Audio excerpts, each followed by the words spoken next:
ଥାଏ ସିନ୍ଥିରେ ନାରୀ ଯୋଉ ସିନ୍ଦୁର ଲଗାଏ ତାକୁ କୁହାଯାଏ ସତୀ ସିନ୍ଦୁର।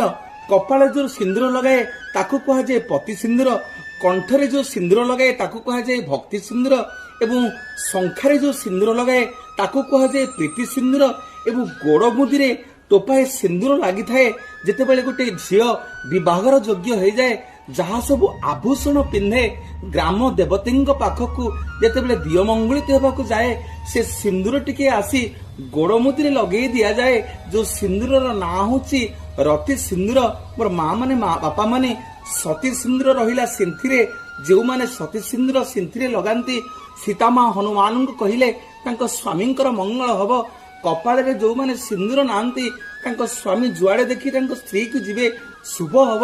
ଗୋଟେ ନାରୀ ଆଜ୍ଞା ମନ୍ଦିରକୁ ଗଲେ ସତୀ ସିନ୍ଦୁର ଆଉ ପତି ସିନ୍ଦୁର ଜାଗାରେ ସିନ୍ଦୁର ଲଗେଇ ପାରିବନି, ଲଗେଇବ ତାର କଣ୍ଠରେ, ତା ନା ଭକ୍ତି ସିନ୍ଦୁର।